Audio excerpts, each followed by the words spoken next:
exhausted through the side of the building to keep fresh air in here.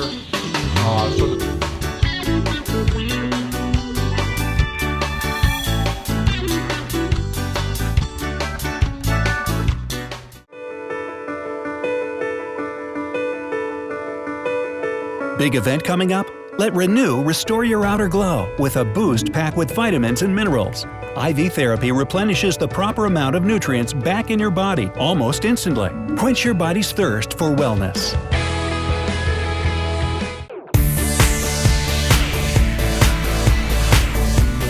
Healthy choices, healthy life. Don't wish for it, work for it. Make it happen with weight loss goals that you can maintain and a team to guide you on your new path of being healthy. Metabolic Medical Center. It's your life. It's your body. It's your journey.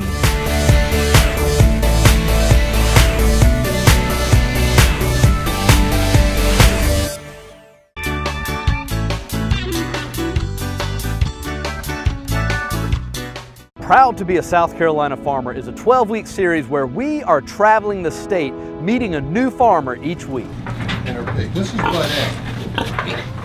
She's also known as number 32, but we named her Budette. She's got, I think, 8 pigs. Her pigs are ready to come off. Just waiting for some room in the nursery house to put them. This is a farrowing crate. In a farrowing crate, she's in there for the length of time it takes to have the pigs and to wean the pigs off. In this case, these pigs here are about almost 4 weeks old. So in another day or two, they'll be weaned off, and the only reason they're weaned off this late is I just don't have room for them. But this stops the sow from laying down and crushing the pigs.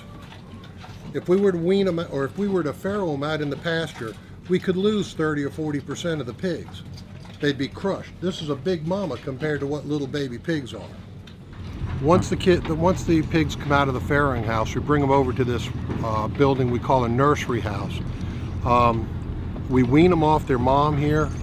We give them some wormer, and we keep them in here for about 3 to 4 weeks until they're ready to go out in the pasture.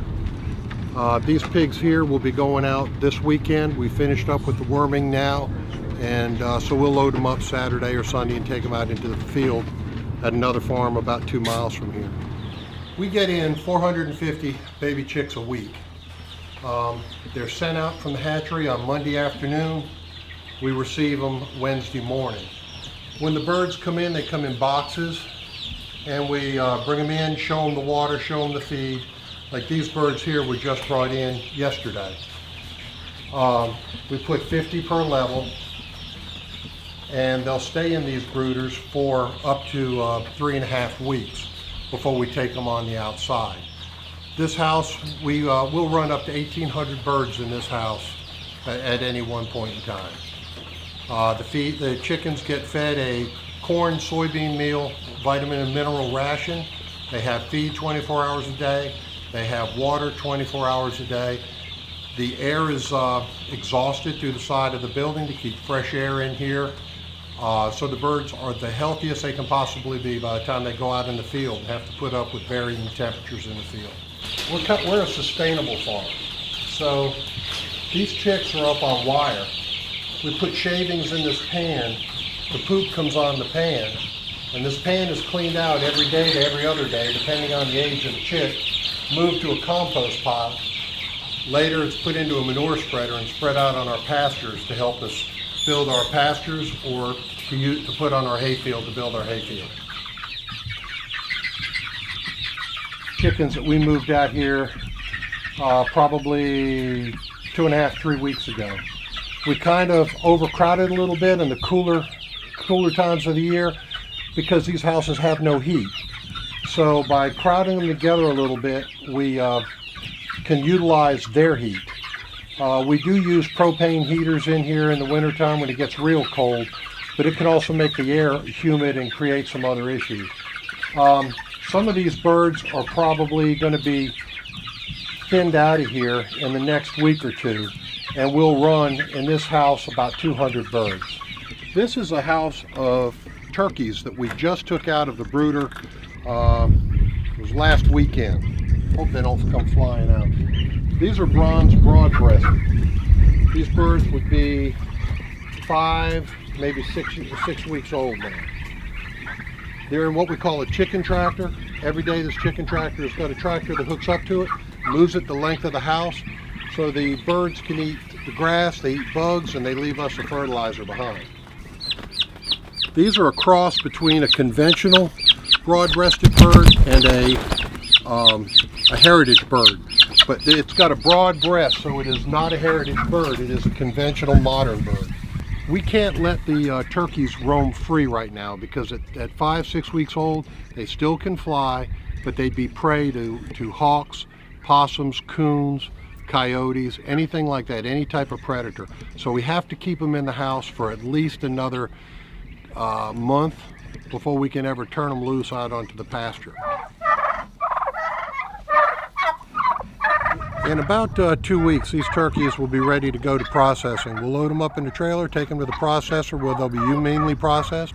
They'll just go to sleep like you were going to have an operation. We'll take these birds and we'll make them into our ground turkey and sausage products. We do about 800 head of turkeys a year, selling about half for Thanksgiving and Christmas, and the other half goes as value-added products like sausages and ground turkey. This year we're increasing the amount we're doing up to 1,200. Come on, Clementine. Come on, Smokey. Come on, Clementine. Come on through here. Most all of our cows are Black Angus or Angus Balding, or Black Baldies. It takes a lot of grass to grow those animals. We always plan on an acre per cow. We do rotate them. I could probably raise more cows out on this land if I manage intensive graze them by putting up electric fence and moving them every day. Just don't have the time to do that. So we raise our cows here, switching them from paddock to paddock every few days. Anything that goes to the processing plant, even if it was fed organic feed, would be classified as conventional. We don't feed our cows anything but hay and green grass. And we don't use synthetic fertilizer. So we could say that our cows were organic, but once they hit the packing plant, they become conventional. Our other animals, the chickens, the hogs, they are not organic. They are fed a conventional feed. We just don't use any antibiotics. And everybody says no hormones, but it's actually illegal to put hormones into pork or chicken feeds. So we don't use any animal protein, and we don't use any antibiotics. We use a total vegetarian diet.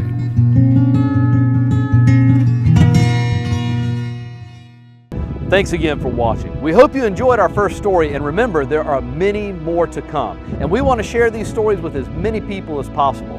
Also, the farmers need your support, so buy local. We'll see you again soon.